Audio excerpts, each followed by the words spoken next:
জনগণের উন্নয়ন মির্জা ফখরুল সহ বিএনপির সহ্য হচ্ছে না, বলছেন আইনমন্ত্রী। এদিকে নতুন কর্মসূচি খুঁজছে বিএনপি, বলছেন বুলু। জানাবো সরকার দেশে 90 বাকশাল কায়েম করেছে, বলছেন ফখরুল। শক্তিশালী লিয়াজো কমিটি চায় বিএনপির মিত্ররা। এদিকে বিদায় বেলায় বন্ধুহীন মার্কিন রাষ্ট্রদূত। এবং সর্বশেষ জানাবো শেখ হাসিনার স্বদেশ প্রত্যাবর্তন, সেদিন কি বলেছিলেন বিএনপি নেতারা।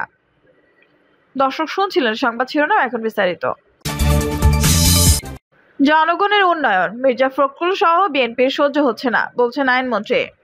বিএনপির মহাসচিব মির্জা ফখরুল ইসলাম আলমগীর করা এক মন্তব্যের জবাবে আইনমন্ত্রী আনিসুল হক বলেছেন, আর বর্তমান চিত্র বাংলাদেশে জনগণের উন্নয়ন হচ্ছে। এই উন্নয়ন দেখে মির্জা ফখরুল ইসলাম আলমগীর সহ বিএনপি সহ্য হচ্ছে না, সেজন্য এখন তাদের মাথা খারাপ অবস্থা। আইনমন্ত্রী আনিসুল হক বলেছেন, 2001 সাল থেকে 2006 সাল পর্যন্ত বিএনপি সরকার আমলে তারা যুদ্ধ অপরাধী, রাজাকার, আলবদর এবং নিজেরা পাকিস্তানের দালাল হয়ে বাংলাদেশের জনগণকে শোষণ, শাসন এবং অত্যাচার করত। এর আগে সাংবাদিকদের অপর এবং প্রশ্নের জবাবে আইনমন্ত্রী বলেন, 1981 সালের আজকের 17 মে এই দিনে স্বদেশে ফিরে আসেন শেখ হাসিনা। ওই দিন লাখো মানুষ তাকে স্বাগত জানান, ভালোবাসায় সিক্ত হন বঙ্গবন্ধু কন্যা। তিনি বলেন, সে দিনটি ছিল বাংলাদেশের মানুষের জন্য স্বপ্ন দেখার দিন, নতুন ভবিষ্যৎ গড়ার যে স্বপ্ন, সেই স্বপ্ন দেখার দিন। তিনি আরো বলেন, জননেত্রী শেখ হাসিনা 1981 সালে 17 মে বাংলাদেশে ফিরে এসে মানুষের সেই স্বপ্ন শেখ হাসিনা পূরণ করেছেন। এজন্য 17 মে বাংলাদেশের মানুষের হৃদয়ে গাঁথা থাকবে। এ সময় আইনমন্ত্রী আনিসুল হক বলেন, ঋণ খেলাপির তালিকা বিএনপির আমলে সবচেয়ে বেশি ছিল, এই সরকারের আমলে নয়। নতুন কর্মসূচি খুঁজছে বিএনপি, বলছেন বুলু। গণতন্ত্র পুনঃপ্রতিষ্ঠার জন্য আন্দোলন ও সংগ্রাম চালিয়ে যাবে বিএনপি, কথা জানিয়েছেন বিএনপির ভাইস চেয়ারম্যান বরকতুল্লাহ বুলু। বুলু বলেন, দেশের 63 রাজনৈতিক দল আমরা যে জায়গায় ছিলাম সেখান থেকে আবার নতুন যাত্রা শুরু করছে। দেশের গণতন্ত্র পুনঃপ্রতিষ্ঠার জন্য আমরা আন্দোলন ও সংগ্রাম চালিয়ে যাব। সেই লক্ষ্য আবার কিভাবে কর্মসূচি নেওয়া যায় সেটা পর্যবেক্ষণ ও পর্যালোচনা করে কোথায় কি কর্মসূচি নিতে পারি সে বিষয়ে আমরা বিস্তারিত আলোচনা করেছি। এনডিএম এর চেয়ারম্যান ববি হাজ্জাজ বলেন, আওয়ামী লীগ এমন একটা জায়গায় দেশকে নিয়ে এসেছে, আর বেশি দূরে নয়, আবারও দুর্ভিক্ষ আনবে। এটা রোধ করার জন্য জনতার আন্দোলন তৈরি করতে আমরা একত্রিতভাবে কাজ করছি। এক দফা আন্দোলনে আমরা একসঙ্গে ছিলাম, আছি, সামনে কিভাবে এগোতে পারি তা নিয়ে আলোচনা হয়েছে। সরকার দেশে 90 বাকশাল কায়েম করেছে, বলছেন ফখরুল। আওয়ামী লীগ সরকার দেশে 90 বাকশালী শাসন কায়েম করেছে বলে মন্তব্য করেছেন বিএনপির মহাসচিব মির্জা ফখরুল ইসলাম আলমগীর। বিএনপির মহাসচিব বলেন, 7 জানুয়ারি ডামি নির্বাচনের মাধ্যমে ক্ষমতা দখল করে অবৈধ আওয়ামী লীগ শাসক গোষ্ঠী এখন আরও তীব্র মাত্রায় হিংস্র হয়ে উঠেছে।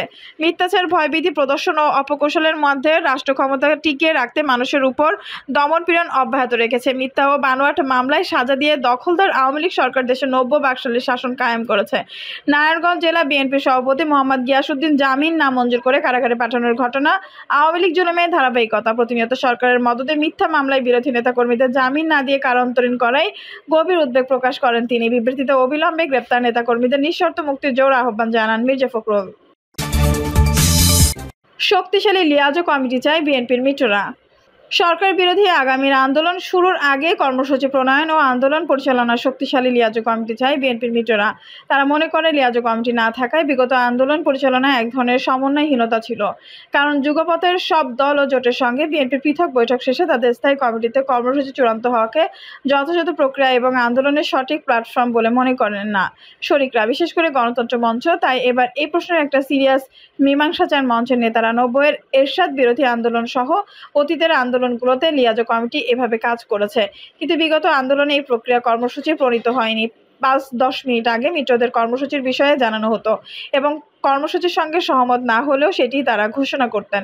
বৈঠক সূত্রে এমন তথ্য জানা গেছে, যুগপৎ আন্দোলন পুনরুজ্জীবিত করে সরকারের পদত্যাগ ও নতুন নির্বাচনের দাবিতে ঈদুল আজহার পর মাঠে নামার পরিকল্পনা করছে বিএনপি। সেই আন্দোলনে কর্মকৌশল নির্ধারণে পরামর্শ নিতে গত রোববার থেকে মিত্রদের সঙ্গে ধারাবাহিক বৈঠক করছে দলটি। দ্বাদশ সংসদ নির্বাচনের পর এই ধরনের বৈঠক এবারই প্রথম। খোঁজ নিয়ে জানা যায়, গণতন্ত্র মঞ্চ ছাড়াও এর আগে গত সোমবার বিএনপির সঙ্গে বৈঠকে আন্দোলনের কর্মসূচি প্রণয়নে, সমন্বয়হীনতা দূরীকরণে, যুগপথের সব দল ও জোট থেকে 2-1 করে নিয়ে শক্তিশালী লিয়াজো কমিটি গঠনের পর জোর দেন সমমনা জোটের নেতারা। বিদায় বেলায় বন্ধুহীন মার্কিন রাষ্ট্রদূত। মার্কিন রাষ্ট্রদূত পিটার ডিহাস বিদায় নিচ্ছেন। নতুন রাষ্ট্রদূত হিসেবে ইতিমধ্যে হোয়াইট হাউস ডেভিড মিলের নাম ঘোষণা করেছে। তার রাষ্ট্রদূত হিসেবে মনোনয়ন সিনেটে অনুমোদন হলেই তিনি তার বাংলাদেশ মিশন শুরু করবেন। পিটার ডিহাস বাংলাদেশে এসেছিলেন এক অনিশ্চয়তার সময়। 2022 সালের 15 মার্চ তিনি ঢাকায় আসেন রাষ্ট্রদূত হিসেবে।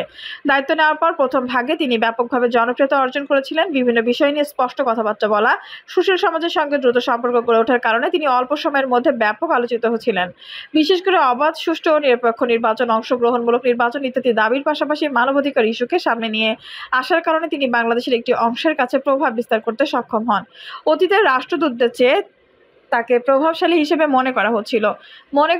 পিটার ডিহাস বাংলাদেশে একটি মিশন নিয়ে এসেছেন। তিনি অন্যান্য রাষ্ট্রদূতের চেয়ে অনেক বেশি সক্রিয়। পিটার ডিহাস ঢাকায় আসার পরপরই তার সক্রিয়তার প্রমাণ রেখেছিলেন। তিনি বিভিন্ন রাজনৈতিক নেতৃত্ববৃন্দের সঙ্গে নিয়মিত বৈঠক করতেন, সুশীল সমাজের সঙ্গে নিয়মিত বৈঠক করতেন এবং বিভিন্ন বিষয়ে সরাসরি এবং স্পষ্ট অবস্থান ব্যক্ত করেছেন। কিন্তু 3 বছরের কম সময়ের মধ্যে তিনি যখন বিদায় নিচ্ছেন তখন তার বন্ধু নেই। নানা কারণে তিনি সমালোচিত, বিতর্কিত। রাষ্ট্রদূত হিসেবে দায়িত্ব গ্রহণের পর প্রথমেই তাকে মনে হয়েছিল আওয়ামী লীগের উপর তিনি অসন্তুষ্ট বা আওয়ামী লীগকে চাপে ফেলার কৌশল গ্রহণ করতেই তিনি ঢাকার মিশনে এসেছেন এবং তার কর্মকাণ্ডে তার স্পষ্ট প্রতিফলন লক্ষ্য করা যেত। এর জন্য শুরু থেকে আওয়ামী লীগের নেতৃত্ববৃন্দ তার ব্যাপারে নেতিবাচক ছিল। যদিও মার্কিন রাষ্ট্রদূত আওয়ামী লীগের নেতৃত্ববৃন্দের সঙ্গে বহুবার বৈঠক করেছেন, আওয়ামী লীগের কার্যালয়েও তিনি গেছেন। ভিসা নীতির উপর আওয়ামী লীগ বিএনপি নেতৃত্ববৃন্দকে তিনি বাসায় দাওয়াত দিয়ে খাইয়েছেন, কিন্তু আওয়ামী লীগ কখনোই তাকে বন্ধু মনে করেনি। আওয়ামী লীগের নেতৃত্ববৃন্দ সময়ে পিটার হাসের ব্যাপারে একটা প্রচ্ছন্ন নেতিবাচক অবস্থান নিয়েছিলেন। আওয়ামী লীগের নেতারা মনে করতেন যে পিটার হাস আওয়ামী লীগ বিরোধী। বাস্তবে একজন রাষ্ট্রদূত কোনো রাজনৈতিক দলের পক্ষে বা বিপক্ষে হয় না। কিন্তু পিটার হাসের কিছু কিছু কর্মকাণ্ডের কারণে আওয়ামী লীগের মধ্যে এই ধরনের ধারণা জন্ম হয়েছিল বলে আওয়ামী লীগের নেতৃত্ববৃন্দ মনে করেন। আওয়ামী লীগের একজন প্রেসিডেন্ট সদস্য বলেছেন, রাষ্ট্রদূত হওয়ার পর ঢাকায় এসে তিনি যেভাবে বিএনপির প্রতি পক্ষপাত করেছেন সেটি প্রত্যাশিত নয়। এর ফলে পিটার হাসের কর্মকাণ্ডের জন্য বাংলাদেশ ওয়াশিংটন সম্পর্কে টানাপোড়েন দেখা যায়। একসময় তারা নিরাপত্তা প্রত্যাহার করা হয়। তিনি বিতর্কিত সংগঠন মায়ের ডাকের একজন নেত্রীর বাসায় গেলে সেখানে বিরূপ পরিস্থিতিতে মুখোমুখি হয়েছিলেন এবং নিরাপত্তার হুমকির কথা তিনি পররাষ্ট্র দপ্তরে গিয়ে জানিয়েছিলেন। শেষের দিকে এসে পিটার হাস যেন আওয়ামী লীগের প্রতিপক্ষ হয়ে উঠেছিলেন। কাজে আওয়ামী লীগ তার বিদায় উল্লাসিত এবং পিটার হাসের বদলির আদেশ দেন।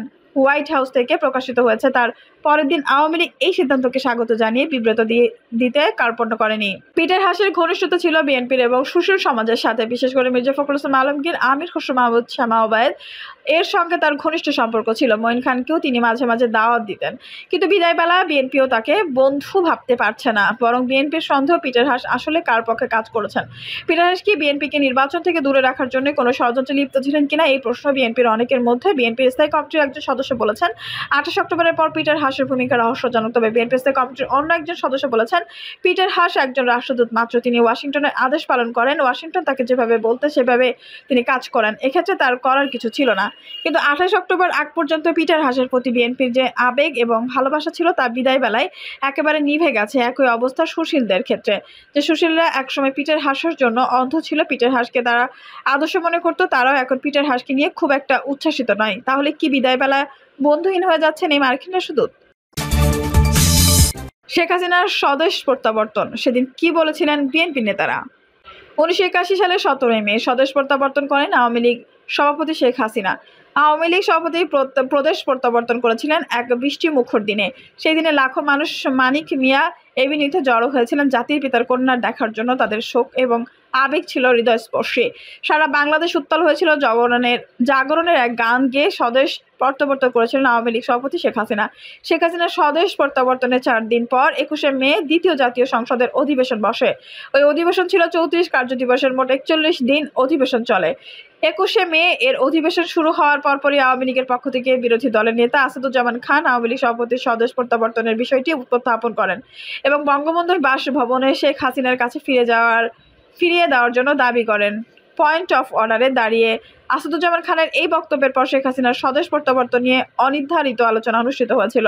সেই অনির্ধারিত আলোচনায় বিএনপির অনেক নেতাই টিপ্পণীমূলক, উদ্ধতপূর্ণ এবং আপত্তিকর মন্তব্য করেছিলেন। আওয়ামী লীগের নেতাদের পক্ষে থেকে সুধাংশু শেখর হালদার এসব বক্তব্য এক্সপাঞ্জ করে দেওয়ার জন্য স্পিকারদের অনুরোধও জানিয়েছিলেন।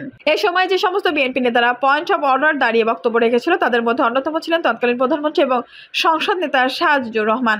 তিনি বলেছেন, শেখ হাসিনা এখন রাজনীতিতে গুরুত্বহীন, তিনি এসে বাংলাদেশের রাজনীতিতে কোনো কিছুই করতে পারবেন না। সাজিদ এটাও মন্তব্য করেছিলেন যে বাংলাদেশের মানুষ আর কোনোদিন বাকশালে ফিরে যাবে না। আওয়ামী লীগের বাংলাদেশ কোনোদিন জনগণের ভোটে নির্বাচিত হতে পারবে না। তিনি আওয়ামী লীগ সরকার 3.5 বছরের শাসন আমলেরও তীব্র সমালোচনা করেছিলেন। এ সময় বিএনপির আরেকজন সংসদ সদস্য তৎকালীন পাবনা 2 নির্বাচিত ডক্টর এম এ মতিন বলেছিলেন, শেখ হাসিনা এবং আওয়ামী লীগ বাংলাদেশের রাজনীতিতে গুরুত্বহীন। স্বাধীনতার পর শেখ মুজিব যা করেছেন তার জন্য আওয়ামী লীগকে ক্ষমা চাওয়ার আহ্বান জানান জাতীয় সংসদের এই নেতা। যশোর 9 থেকে নির্বাচিত তরিকুল ইসলাম ওই অনির্ধারিত আলোচনায় অংশ নেন এবং বক্তব্য রাখেন। এই বক্তব্যে তিনি আওয়ামী লীগের 3.5 বছর শাসনের তীব্র সমালোচনা করেন এবং আওয়ামী লীগের রাজনীতি নিষিদ্ধ করার জন্য দাবি জানান। তিনি বলেন, আওয়ামী লীগ ঐতিহাসিকভাবে দলিন হয়ে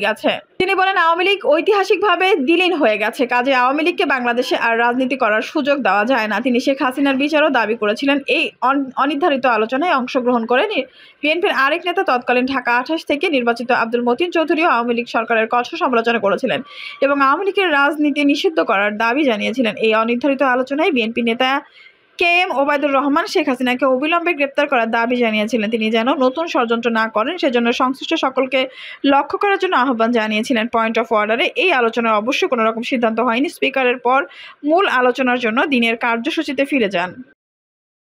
দর্শক, এই ছিল এখনকার সর্বশেষ সংবাদ। নিশ্চয়ই ভালো লাগলো অবশ্যই একটা লাইক দিন, কমেন্টে আপনার মূল্যবান মতামত জানান। সবসময় আমাদের পাশে থাকতে সাবস্ক্রাইব করে বেল বাটনটি অন করে রাখুন। ধন্যবাদ।